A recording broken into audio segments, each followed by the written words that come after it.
pandangan lo sih terhadap naiknya Erick Thohir menjadi Kemenpora baru? Akhirnya dia masuk ke kementerian ini lebih banyak ke harapan aja sih sebenarnya kalau diriku, Pak. Anak-anak muda itu sekarang kudu dibantuin gitu. Dan kayaknya e-sports bisa bantuin mereka gitu kan. Itu yang selama ini gue perjuangin di komunitas dan tim e-sports kan gitu kan. Membuat pengelolaan e-sport itu lebih profesional.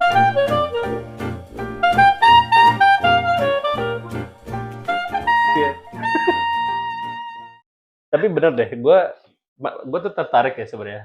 Seperti yang lo tahu juga, gue udah bikin konten berkali-kali tapi nggak gue upload kan karena Ya, itu ya ngerasa kemarin. nggak puas dengan bukan sama temanya ya, tapi nggak puas sama footage-nya. Cuman menurut gue kayak gue penasaran untuk ngebahas dengan lo juga pandangan lo sih terhadap naiknya Erick Thohir menjadi Kemenpora baru.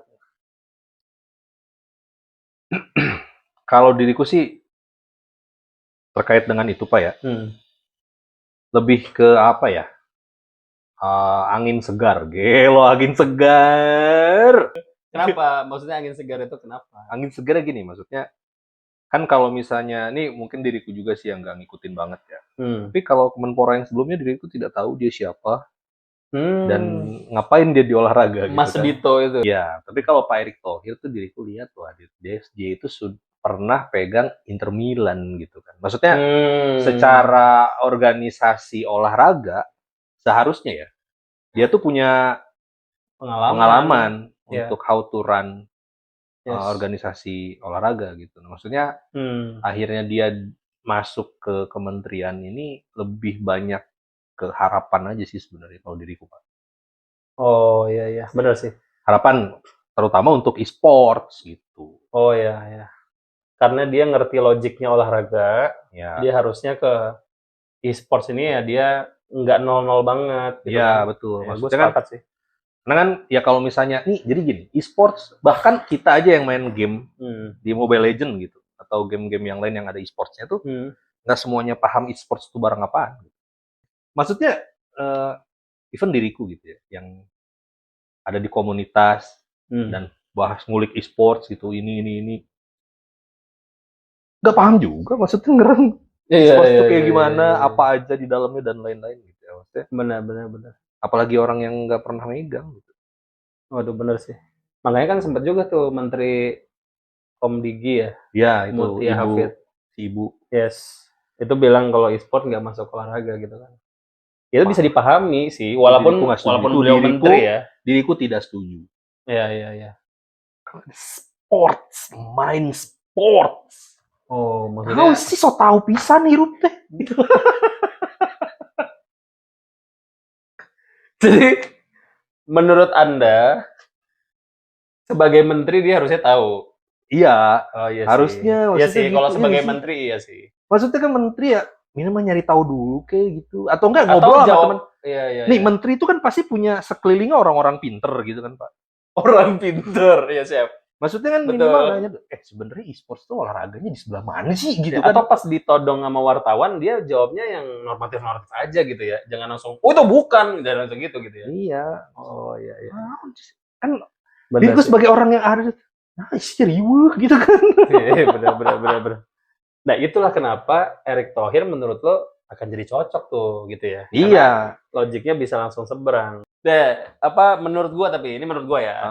Menurut gua sebenarnya challenge terbesar dari menteri olahraga nggak cuma Pak Erick ya. Menurut gua itu dalam konteks memahami e-sports itu dia ada satu stage lagi yang dia harus bisa lihat gitu. Kalau menurut gua. Maksudnya gimana tuh? Jadi it's okay untuk bilang bahwa e-sport adalah olahraga. Itu stage 1 tuh. Tapi stage 2-nya, dia harus bisa melihat bahwa ternyata e-sport itu more than sports. Nah, ini yang menurut gue juga jadi challenge banget di Indonesia. Karena orang ngelihat e-sport sebagai olahraga aja udah jarang. Apalagi orang melihat e-sports sebagai more than sports tadi. Yang more than sports yang gue maksud tuh gini loh, Pak. Gue tuh ngerasa ya, selama ngurusin e-sports dari 2018 lah mungkin tuh. Gue ngelatih komunitas, gue ngelatih tim semi-pro, gue ngelatih tim profesional. gue ngeliat kan udah pasti banyak yang gagal dibanding yang sukses kan. Ya. Yang namanya juga orang berkarir di dunia kompetitif ya. Dari komunitas yang masuk semi pro ya udah lebih sedikit. Dari situ yang masuk ke pro lebih sedikit lagi. Tapi terlepas dari dia sukses atau enggak, dia itu pas keluar dari e-sportsnya, dia lebih punya work ethic gitu gue ngeliatnya. Jadi kepake terus gitu loh. Work ethic maksudnya gimana? Etika profesional, jadi ngerti kerja sama temennya, ngerti ngebangun chemistry sama rekan-rekan kantornya, ngerti kerja tim.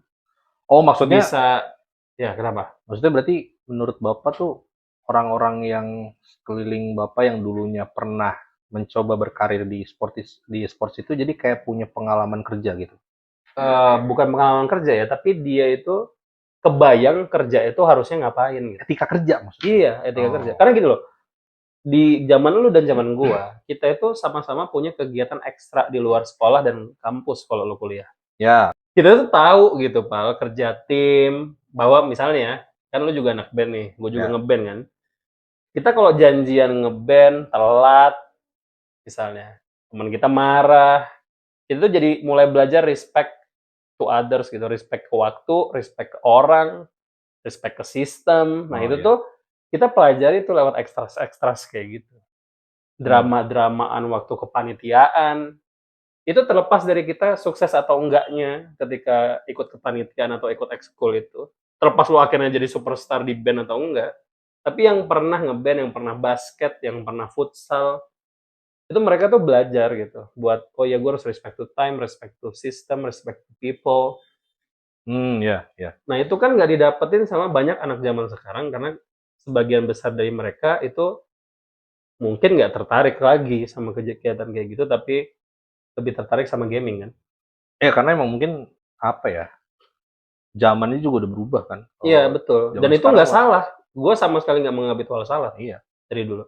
Makanya gue memutuskan untuk banting setir ke e-sport. Salah satunya karena gue melihat hal itu. Anak-anak muda itu sekarang kudu dibantuin gitu. Dan kayaknya e-sports bisa bantuin mereka. Gitu kan. Itu yang sama ini gue perjuangin di komunitas dan tim e-sports kan gitu kan. Membuat pengelolaan e-sport itu lebih profesional. Karena memang itu ruhnya